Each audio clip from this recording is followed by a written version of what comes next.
KPM.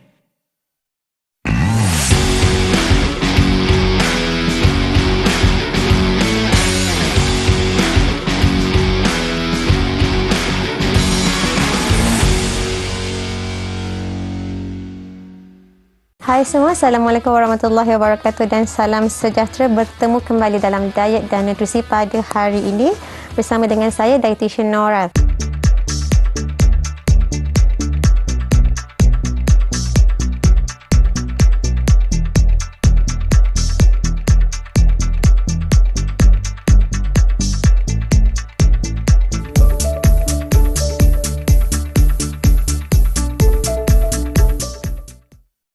Jadi untuk hari ini kita akan terus membincangkan tentang pemakanan spesifik bagi sukan pingpong ataupun table tennis, yang mana sukan ini sangat famous dan sukan ini kebiasaannya dimainkan oleh dari peringkat sekolah rendah sehingga ke elite levels.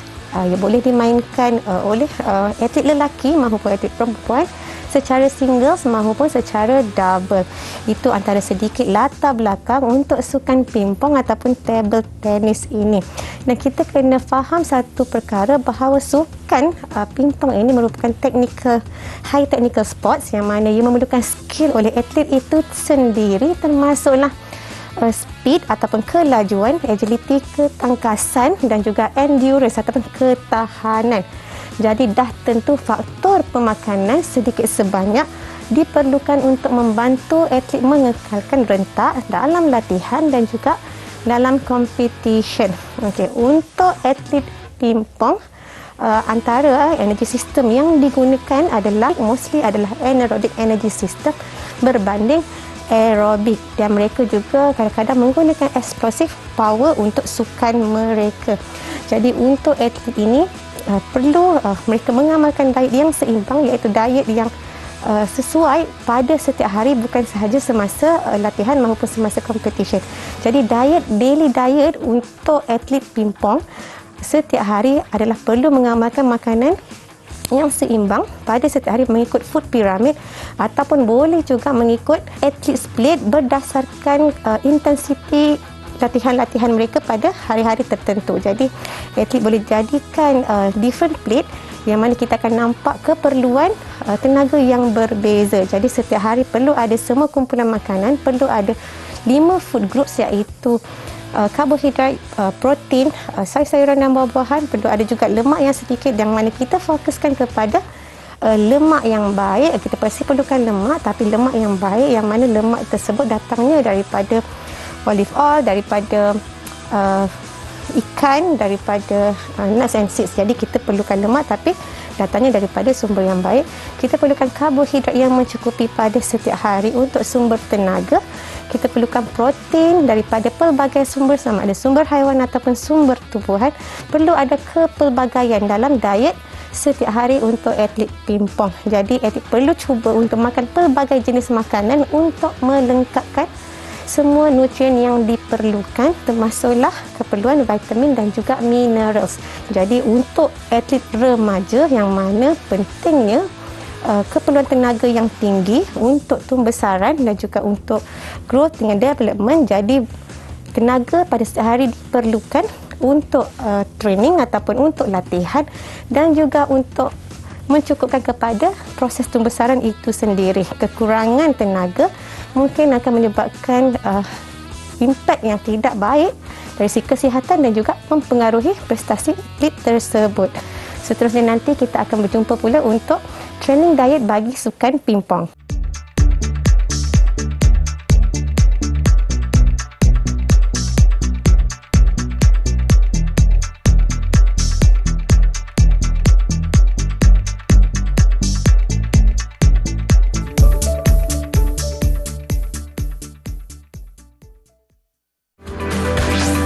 Didik TV KPM. Didik TV KPM.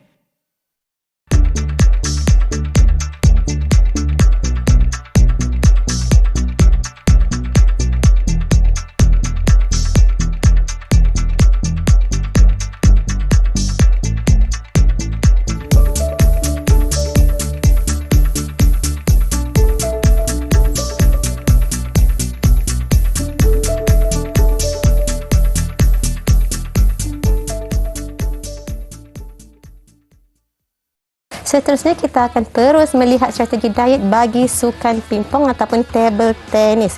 Jadi untuk sukan pingpong, strategi diet adalah sangat penting, perlu diamalkan untuk atlet bagi memastikan atlet mempunyai tenaga yang mencukupi.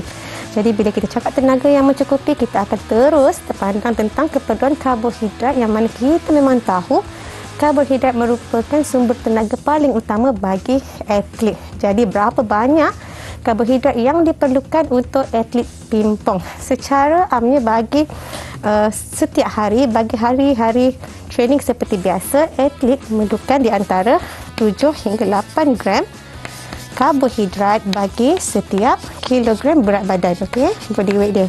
Jadi ini adalah guidelines yang kita ada untuk pastikan atlet mendapat jumlah karbohidrat yang mencukupi untuk support dia punya training. Tetapi sekiranya training ataupun latihan atlet tersebut berintensiti tinggi dan mempunyai longer time training dan beberapa sesi training pada setiap hari, disarankan atlet untuk mengambil jumlah karbohidrat yang lebih tinggi. Jadi kalau untuk perkara berikut ataupun untuk situasi berikut, mereka memerlukan di antara 10 hingga 12 gram karbohidrat bagi setiap kilogram berat badan.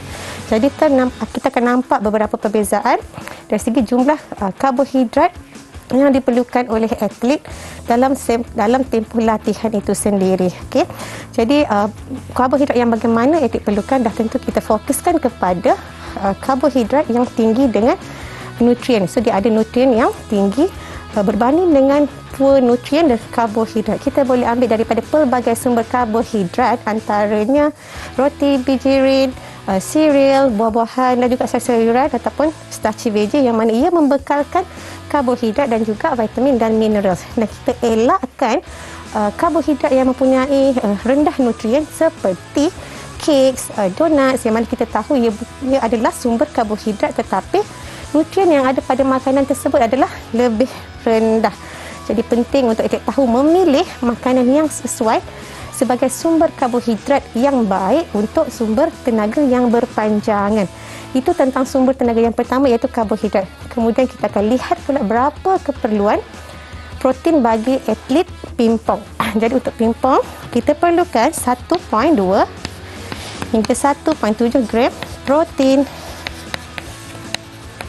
bagi setiap kilogram berat badan. Jadi sumber protein yang boleh diambil oleh atlet, pelbagai jenis sumber tumbuhan maupun sumber haiwan dengan jumlah yang mencukupi. Jadi setiap kali waktu makan perlu ada sumber protein, sama ada telur, sama ada ayam, ikan, daripada waktu breakfast kepada waktu tengah hari, begitu juga pada waktu dinner. Jadi bila dikombinkan tiga waktu ini, atlet boleh mencapai jumlah protein yang mencukupi. Kita tak nak atlet fokus kepada satu-satu waktu sahaja untuk pengambilan protein. Dia perlu diagihkan supaya protein itu digunakan dengan lebih baik dan boleh support kepada masa development ataupun masa sintesis untuk atlet itu sendiri. Yang seterusnya tentang pengambilan lemak. Lemak masih diperlukan walaupun dengan jumlah yang minimum, yang mana kita perlukan lemak untuk fungsi-fungsi tubuh yang asas dan juga untuk penyerapan vitamin tertentu dan juga untuk sistem tubuh yang lebih baik. Tapi kita akan fokuskan untuk pengambilan lemak sihat ataupun healthy fats kita panggil daripada sumber-sumber makanan yang tinggi dengan MUFA, iaitu polyunsaturated fatty acid, monounsaturated fatty acid, yang mana ia memberikan kesan ataupun impak yang baik kepada kesihatan atlet untuk berpanjangan. Seterusnya kita akan move on ataupun lihat pula bagaimana pula saranan diet yang sesuai bagi competition untuk atlet pingpong ini. Okey, untuk competition kita akan lihat pula berapa jam yang ada sebelum competition itu berlangsung.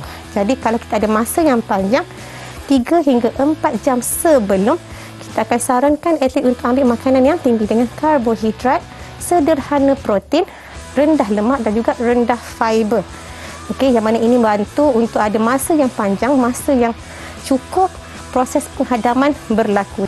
Jadi kalau hanya ada masa 1 hingga 2 jam sebelum, atlet boleh ambil makanan yang sama, iaitu tinggi karbohidrat tetapi proteinnya slightly lebih rendah dan juga lemak dan fibernya juga rendah, yang mana atlet cuma ada lebih kurang 1 hingga 2 jam untuk pastikan makanan tersebut hadam dan memberi tenaga ataupun top up kepada energi daripada yang first meal atlet ambil 3 hingga 4 jam sebelum. Dan pada keadaan ini juga atlet boleh concern untuk pengambilan makanan yang mengikut indeks glycemic tertentu. Okey, jadi kita kena faham dulu apakah yang dimaksudkan dengan indeks glycemic. Kita ada makanan yang bagaimana makanan tersebut meningkatkan gula dalam darah, sama ada dia cepat atau lambat. Jadi kalau ada satu makanan itu dia didigest dan dia meningkatkan paras glukosa dalam darah lebih cepat, kita namakan itu sebagai high GI food. High GI food, apabila kita makan makanan tersebut, dia meningkatkan paras glukosa dalam darah lebih cepat berbanding dengan low GI food, yang mana kesannya kenaikan paras gula dalam darah menjadi lebih rendah. Jadi kedua-dua makanan ini juga boleh diadaptasi semasa competition untuk memilih makanan yang sesuai berdasarkan indeks glycemic makanan tersebut. Jadi kalau kata sebelum competition, kita suggest untuk ambil makanan yang rendah dengan glycemic index supaya by the time atlet pergi game, by the time atlet compete, dia akan pastikan dia dapat semua tenaga secara berperingkat. Tetapi andai kata selepas ataupun during tournament ataupun during game, during latihan ataupun selepas, kita lebih fokus untuk ambil makanan yang high GI kerana kita nak dia ada instant energy, yang mana once dia makan makanan tersebut, gula dalam darah dia terus diserap dan digunakan oleh sel dalam tubuh badan dia. Jadi perbezaan indeks glycemic sangat penting untuk atlet faham bila dia patut mengambil makanan-makanan tersebut.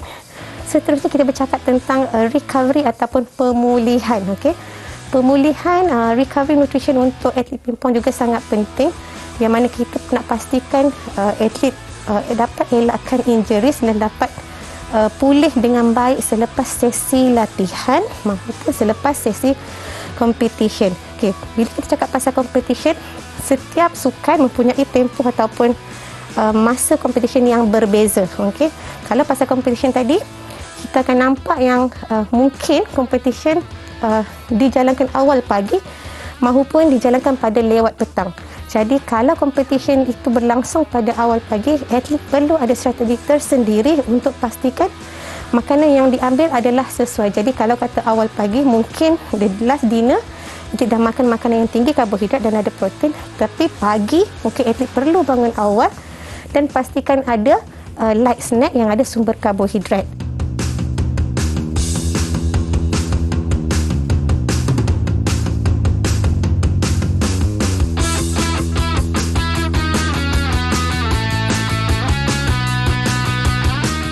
Tetapi andai kata competition atlet itu berlaku di waktu petang, atlet boleh makan breakfast dan lunch seperti biasa, yang mana mesti ada komplit karbohidrat, mesti ada protein dan mesti ada fat dan fiber yang rendah, supaya atlet ada tenaga yang berpanjangan sepanjang hari sehinggalah waktu competition di lewat petang. Jadi apabila competition lewat petang, sejam atau 2 jam sebelum competition tersebut boleh ambil light snack yang ada karbohidrat yang mencukupi dengan kuantiti yang sedikit daripada main meals tersebut.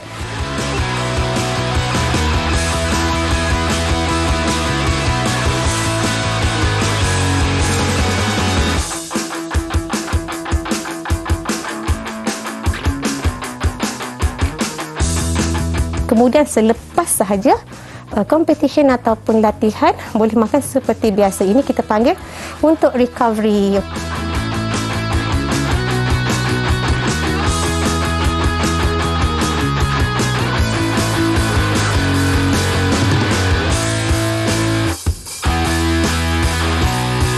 Tetapi dalam 2 jam selepas tersebut boleh makan seperti biasa untuk cukupkan keperluan tenaga pada setiap hari. Jadi itulah antara guidelines yang ada untuk sukan table tennis ataupun pingpong yang boleh dijadikan panduan untuk atlet yang berada di rumah. Jumpa sebentar lagi.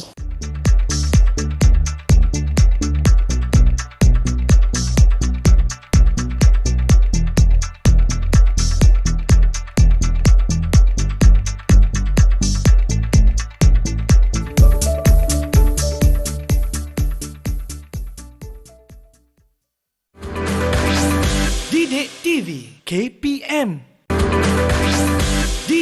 TV KPM.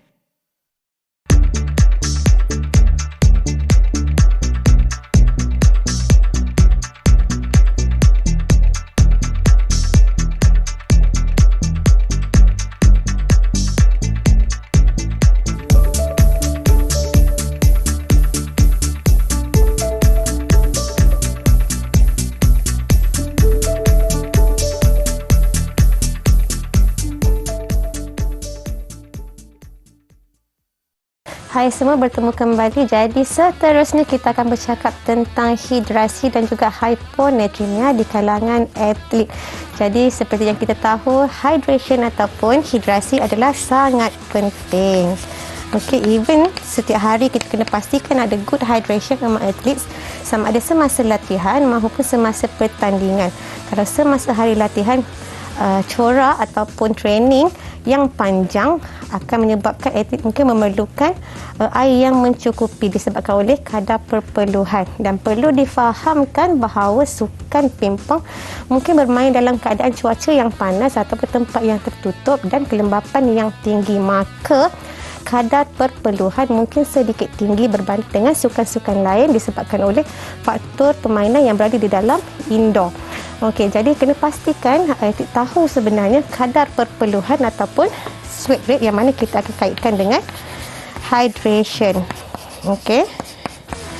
Kadar perpeluhan ataupun sweat rate adalah bersifat individual yang mana kita mempunyai kadar perpeluhan yang berbeza, dan atlet boleh dapatkan kadar perpeluhan atlet daripada sesi-sesi training untuk digunakan pakai pada sesi latihan.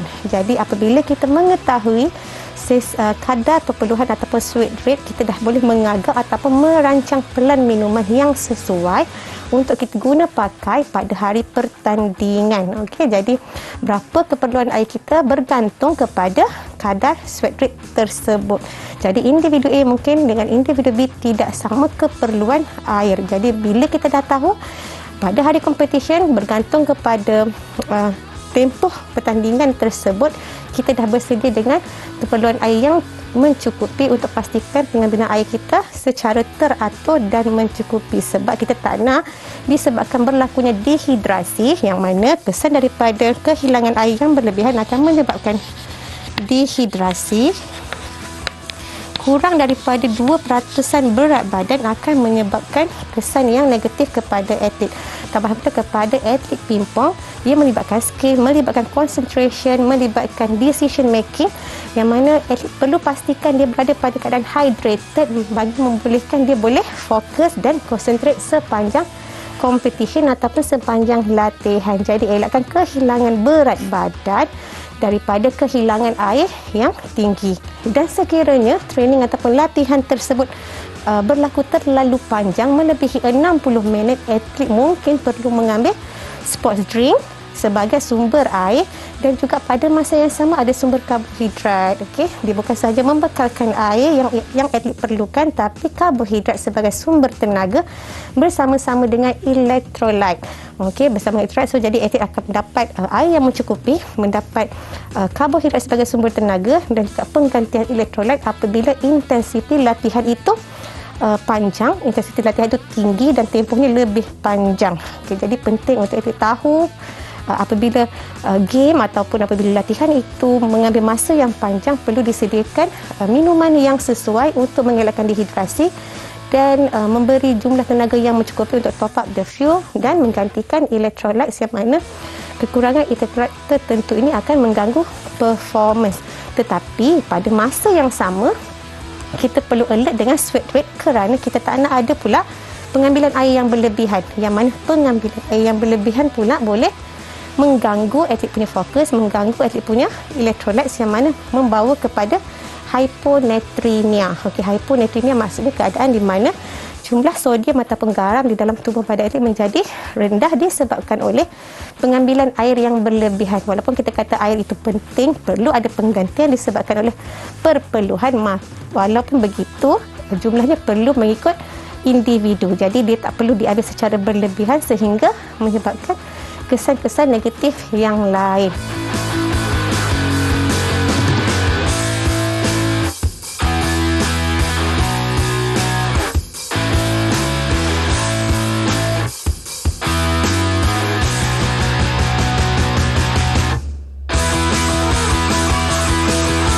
Jadi ini boleh membantu atlet untuk mengekalkan prestasi di samping faktor-faktor recovery yang lain. Itu sahaja daripada saya dalam diet dan nutrisi untuk hari ini bersama saya Dietitian Nora. Terima kasih.